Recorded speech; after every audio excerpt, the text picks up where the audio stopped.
mtazamaji wa Mlimani TV katika kipindi bora cha Mlimani leo asubuhi, ikiwa ni Jahara sehemu ya kwanza, ambapo tunakutana hapa tena kwa ajili ya kujadili mada mbalimbali. Jina langu ni Holiness Mbise na leo niko na mada isemayo dhima ya teknolojia katika malezi na maadili katika jamii.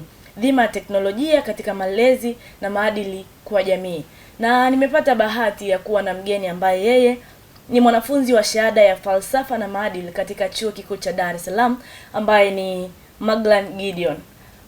Gideon, karibu sana. Asante sana.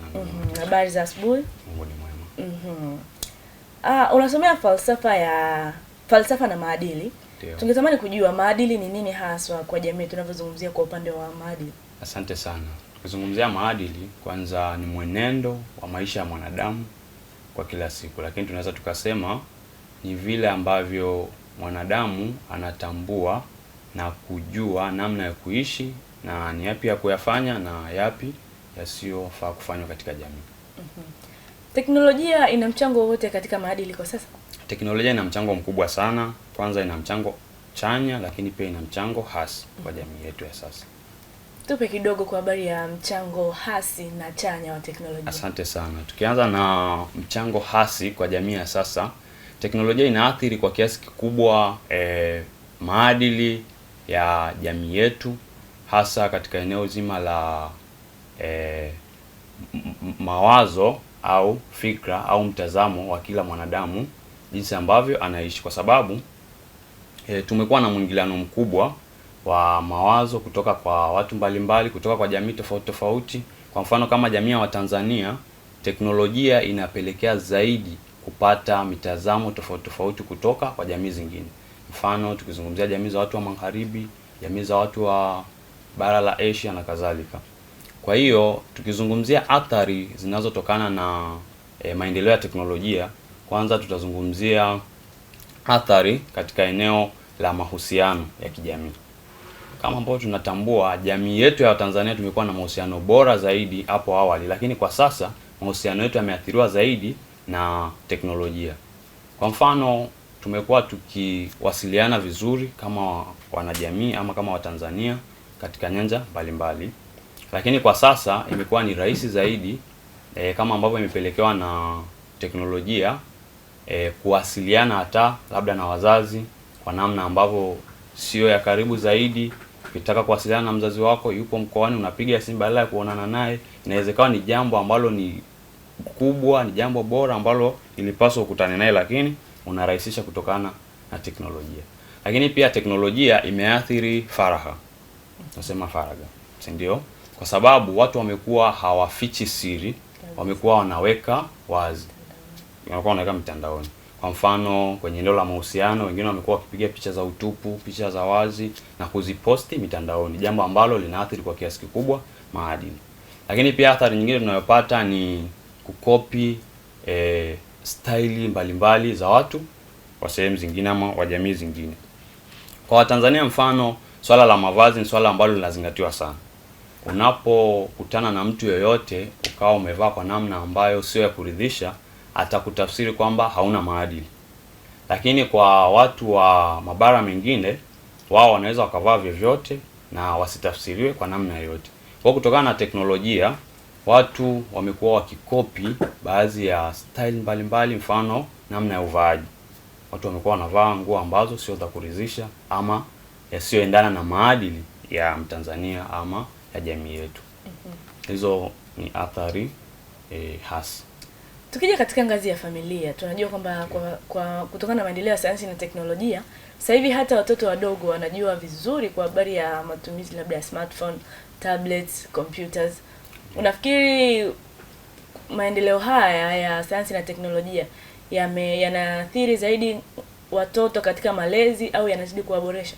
Ni dhahiri kwamba yanawaathiri kwa kiasi kikubwa kuliko kuwaboresha, kwa sababu wazazi wamewapa nafasi kubwa zaidi watoto ama wamewapa uhuru mkubwa zaidi katika kushiriki kwenye teknolojia badala ya kuwazuia, ili kuweza kuwa na watoto walio bora na waliojengwa katika misingi ya maadili. Kwa sababu kumpa mtoto tablet ama kumpa kompyuta na kadhalika sio jambo baya, ila unampa kwa matumizi gani? Unapompa tablet, kompyuta na kadhalika, basi kama unampa kwa malengo ya kujifunza na kujiendeleza itakuwa ni vizuri zaidi. Lakini unapompa bila kudhibiti baadhi ya mambo mengine ambayo yapo kwenye simu, yapo kwenye kompyuta na kadhalika, itampelekea athari, kwa sababu atakutana na vitu mbalimbali huko, atakutana na mambo mengi ambayo yanaweza yakamwathiri kisaikolojia, lakini pia kimaadili. Unafikiri ni kivipi sasa teknolojia itumike kwa ajili ya kuboresha maadili kwa watoto? Ni dhahiri kwamba teknolojia inapaswa kutumika vizuri ili kuboresha maadili ya watoto katika jamii zetu. Kwa mfano, unapompa mtoto simu, unapaswa kuhakikisha kwamba simu hiyo haitaleta taarifa zozote zenye kumfanya mtoto kubadili mwenendo au kubadili maadili yake. Na unafikiri ni kwa kiwango gani hizi kampuni za teknolojia zinapaswa kuwajibika kwa ajili ya kuleta matokeo chanya kwa jamii? Asante. Kampuni za teknolojia zinapaswa kuwajibika kwa kiwango kikubwa, kuhakikisha kwamba kuna maudhui ambayo hayataruhusiwa kuifikia jamii ili kuwa na maendeleo chanya, lakini pia kuzidi kulinda maadili ya jamii. Kwamba kuna baadhi ya maudhui, mfano maudhui zinazorusha utupu, inapaswa kudhibitiwa. Lakini huoni kwamba teknolojia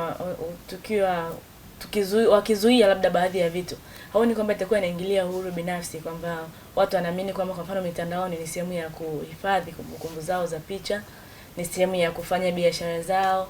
Huoni kwamba tukisema kampuni hizi labda ziweke baadhi ya mazuio zitakuwa zinaingilia uhuru wa mtu binafsi?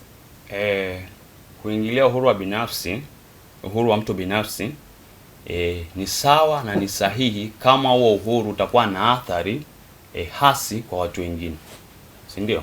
Kwa hiyo teknolojia ili iweze kuwa bora na iweze kufaa kwa matumizi ya jamii tofauti tofauti ambazo zinaingiliana hapa duniani, ni lazima kampuni husika zinazotoa nafasi hizo za teknolojia ziweze kuzuia maudhui yasiyofaa, hata kama inaingilia uhuru wa mtu binafsi, lakini ziweze kuzuia maudhui isiyofaa kwa jamii, kwa sababu athari za maudhui hayo haitakuwa ni kwa wale watu binafsi, itakuwa ni kwa jamii nzima. Na tunaweza kuhakikisha labda maendeleo ya teknolojia katika jamii yanaleta manufaa zaidi kwa jamii kuliko hasara hasi? Ndio, tupo kwenye jamii ambayo inabadilika, na tupo kwenye jamii ambayo teknolojia inakuwa kila siku. Na tukitafuta namna bora ya kutumia teknolojia, itakuwa ni vyema zaidi na italinda zaidi maadili na itakuza maisha ya mwanadamu katika namna mbalimbali. Kwa mfano, kama tutatumia teknolojia katika kuangalia ni kwa namna gani tutakuza maadili, itakuwa ni vizuri zaidi, kwa sababu pia teknolojia inaboresha mawasiliano. Na kama kukiwa na mawasiliano bora baina ya watu, tayari hapo tumelinda maadili. Lakini pia inaleta watu pamoja. Kama una ndugu yako yupo Ufaransa, yupo Uchina, yupo Marekani, mnaweza kuwasiliana kupitia mitandao ya kijamii ambayo pia imeboreshwa na teknolojia. Kwa hiyo inaweza ikasababisha maendeleo chanya na sio hasi kama tutatumia vizuri kama wanajamii. Tukirudi katika malezi, unakuta kuna binti au tuseme kijana amelelewa pengine katika familia ambayo teknolojia za kisasa bado hazipo sana. Kwa mfano labda matumizi ya smartphone, tablet, kuna baadhi ya vitu ambavyo tunavitoa mtandaoni. Amefikisha umri fulani, amekuja mjini, amekutana na teknolojia hizi na zimembadilisha. Mtu anachukua tuseme anazikopi tabia kutoka mtandaoni kwa kuamini kwamba maisha wanaoishi labda watu fulani ndio maisha ya mjini. Unafikiri nini kifanyike kwa ajili ya kuzuia au kwa ajili ya kusaidia kupunguza athari au mkumbo ambao unawakumba zaidi vijana wanaokuwa katika kizazi hichi sasa? Cha kufanyika ni jamii kuhakikisha kwamba kwanza haiwaweki mbali vijana ama watoto, lakini pia serikali isiwaweke mbali vijana ama watoto katika kuwafundisha namna bora ya kutumia teknolojia ili kuleta manufaa chanya na sio hasi. Kwa mfano, unapokuwa na mtoto anapomaliza kidato cha 4, unapaswa kuanza kumfundisha juu ya maadili ya kimitandao, maadili ya kiteknolojia, ili aweze kujua ni kwa namna gani anaweza kuingia katika huo ulimwengu, kwa sababu hakuna namna utaishi kwenye hii dunia bila kushiriki katika eneo zima la teknolojia. Na unafikiri kuharibika kwa mtoto au tuseme mtu anapofikia kwenye umri wa miaka kuanzia 12 hadi 18, 20, kuharibika ni malezi ya wazazi au ni mtu mwenyewe? Inachangiwa na vitu vyote, lakini kwa kiasi kikubwa ni malezi ya wazazi. Ndio, kwa sababu kwanza wazazi wamekuwa busy sana na mambo yao kiasi kwamba watoto wanapata uhuru mpana wa kufanya yale ambayo wanayatazamia wao. Ndugu mtangazaji, ufahamu kwamba maisha ya mtoto yoyote ama namna ya mwenendo wa mtoto yoyote yanaathiriwa zaidi na yule mtu aliyeko karibu naye, anayemlea kwa ukaribu. Kwa hiyo mtoto ukimwachia mfanyakazi atakopi tabia za mfanyakazi, ukimwachia jirani atakopi tabia za jirani. Kwa hiyo mtoto ana uwezo wa kuathiriwa zaidi kimaadili na mtu ambaye yupo naye karibu. Kwa hiyo ubize wa wazazi kutafuta maisha na kadhalika unapelekea pia mtoto kuathirika kwa kiasi kikubwa. Kuna umuhimu wa kutoa elimu au semina elekezi katika matumizi ya teknolojia? Kuna umuhimu mkubwa sana, na ni wajibu wa serikali, lakini pia ni wajibu wa jamii na kila mmoja anayetuzunguka kama wanadamu. Kwa sababu bila kutoa elimu ya teknolojia madhara ni makubwa, na tunapoelekea athari zitakuwa ni kubwa zaidi, kwa sababu dunia sasa inaendeshwa zaidi ama inaongozwa na teknolojia. Na labda kwa watu ambao, neno moja kwa wazazi ambao wanawalea watoto wao, unajua wanasema kazi, labda majukumu ni mengi, kazi za kutafuta hela, hivyo hawana muda sana kukaa na watoto wao kujua moja mbili za watoto. Neno gani labda kwa wazazi kwa habari ya malezi na maadili kwa watoto? Neno ambalo nalo kwa wazazi ama walezi ni kwamba ni vyema ama ni bora zaidi kuhakikisha kwamba unamlea mtoto wako katika misingi ya kimaadili, ili anapokuwa aweze kuishi vile ambavyo umetarajia na si vile ambavyo anatarajia yeye ama anataka yeye. Ni kweli kuna ubize, kuna majukumu, kuna kazi zinazowabana, lakini kila mzazi anapaswa kutenga muda wa kukaa na mtoto wake, kukaa na watoto wake, kuwaelekeza, kuwafundisha kwamba ni kipi cha kufanya, sio kipi cha kufanya, ni kipi bora, sio kipi bora. Lakini pia mtoto ukimfundisha na wewe hauishi vile unavyomfundisha, pia inakuwa ni changamoto. Kwa hiyo inapaswa unapomfundisha kama ni kuishi na watu vizuri, na wewe pia uishi na watu vizuri. Unapomfundisha kama ni kupenda watu wengine, na wewe pia umuonyeshe kwamba nao unapenda watu wengine. Unapomjali mtoto, inampelekea yeye kuwa na maadili bora, hata yeye anapokuwa mzazi baadaye, naye atajali familia yake. Lakini pia neno moja pia kwa vijana katika matumizi ya teknolojia. Teknolojia inakuwa kwa kasi sana, na vijana ndio watu ambao wako moto sana katika kukumbwa au kuadapti mabadiliko ya teknolojia.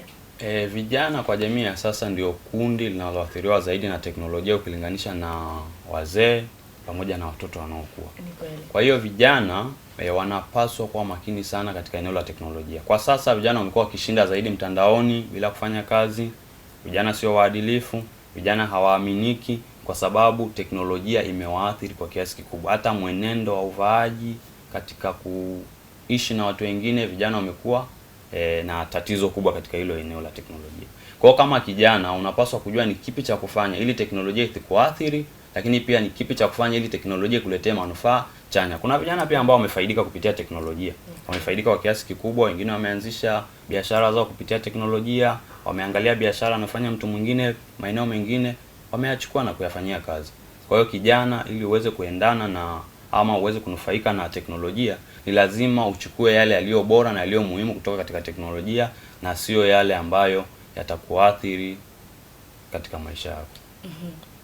Nikukumbushe tu mtazamaji wa Mlimani TV kwamba kipindi hewani ni Mlimani Leo asubuhi, na mada mezani ni dhima ya teknolojia katika malezi na maadili kwa jamii. Dhima ya teknolojia katika malezi na maadili kwa jamii. Jina langu ni Holiness Mbise, lakini mgeni wetu ni Maglan Gideon, mwanafunzi wa shahada ya falsafa na maadili katika Chuo Kikuu cha Dar es Salaam.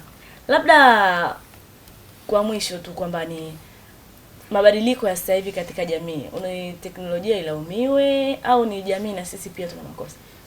Hatuwezi tukailaumu teknolojia, kwa sababu walioleta teknolojia ni wanadamu wenyewe. Kwa hiyo kama kuna kulaumiwa kwa athari hasi ama athari zisizo na faida kwa jamii, basi ni wanajamii wenyewe. Lakini kwa athari ambazo zinaleta maendeleo chanya kwa jamii, pia wa kupongezwa ni mwanajamii. Kuna swala la matumizi pia ya akili bandia AI. Si linaweza likawa na mchango katika malezi ya watoto? Yes. Akili mnemba ama akili bandia inaweza likawa na athari kubwa sana, kwa sababu inapelekea watu kutokufikiri kwa upana zaidi kutumia akili zao. Yaani imekuwa ni rahisi sana mtu anapokuwa na jambo kukimbilia kwenye akili mnemba ama akili bandia kwenda kutafuta suluhisho la jambo lake ama tatizo lake. Jambo ambalo linafanya kadiri ambavyo siku zinakwenda watu kutokuwa na uelewa vizuri, lakini pia kutokufikiri zaidi katika kutatua matatizo yanayowazunguka, lakini pia kutafuta majawabu ya mambo mbalimbali. Nikushukuru sana Bwana Maglan Gideon. Nashukuru sana. Kipindi hewani ilikuwa ni Mlimani Leo asubuhi, na mada ni dhima ya teknolojia katika malezi na maadili kwa jamii. Jina langu ni Holiness Mbise, asante na uwe na wakati mwema.